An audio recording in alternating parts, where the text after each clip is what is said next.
while the broad macro setup looks fairly reasonable, the only worrying point at this time is the valuations.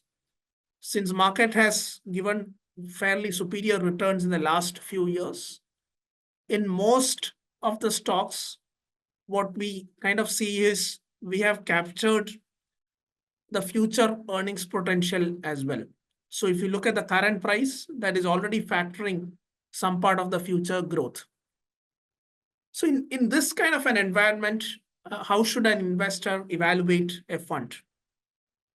So if we take the case of Quantum Long-Term Equity Value Fund, so if you look at our past history, so whenever the markets have turned expensive, so we have raised cash levels. So be it the global financial crisis in the past, or the Modi wave, which happened after the second term of when the BJP was elected. So we have all, when the markets went to euphoric levels, so we raised cash because more number of stocks were hitting our sell limits, and we had fewer fresh opportunities to buy. So what this does is, this is inherently a risk management technique, wherein you raise your cash levels when the market turns expensive, and as and when that correction happens or markets get to normalized levels, we tend to buy fresh ideas at more attractive valuation levels. And even in the current environment where valuation is not exactly on a favorable side, so we have been in the process of raising cash. This is not a conscious decision.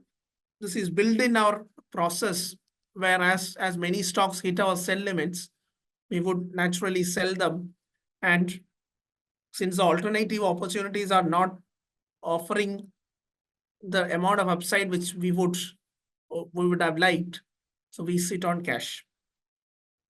So another interesting feature which we typically do is when a sector or stock goes to fairly expensive zone, we start trimming those names. So if you look at consumer discretionary, the weight has been rising all throughout till 2023. Of course, we bought them some time back, but as the stock prices appreciated, that is reflected in the higher weight here. And as the valuations have turned expensive, we have been slowly trimming those names. But when we look at financials where there is some bit of valuation comfort, the weight has been fairly on a rising trajectory. And what this does is you're getting out of expensive names and you're deploying some part of that capital into pockets where valuations are favorable.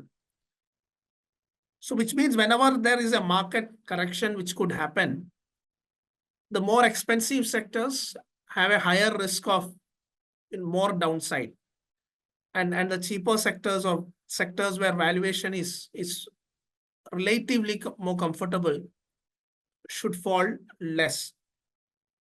So by these two mechanisms, we ensure that, so even in a period when valuations in the broader markets are not favorable, so from a fund perspective, we would have reasonable protection in this case. So as investors, what you should do is you should evaluate your funds and understand the kind of risk management practices they follow.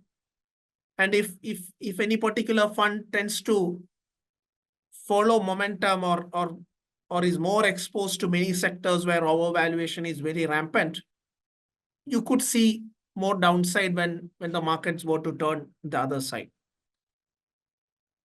So apart from these techniques, you can also follow proper asset allocation, where if you see more exposure than what your risk appetite demands towards equity, it would be prudent to reallocate some portion of that towards a debt or follow a multi-asset strategy. And you could also look at how your exposure within equity is distributed between various market caps, and see if the higher risk categories like small cap, if your exposure has increased quite dramatically, so it would be prudent to reallocate that to more favorable market cap categories. So thank you for patiently listening to us. Happy investing.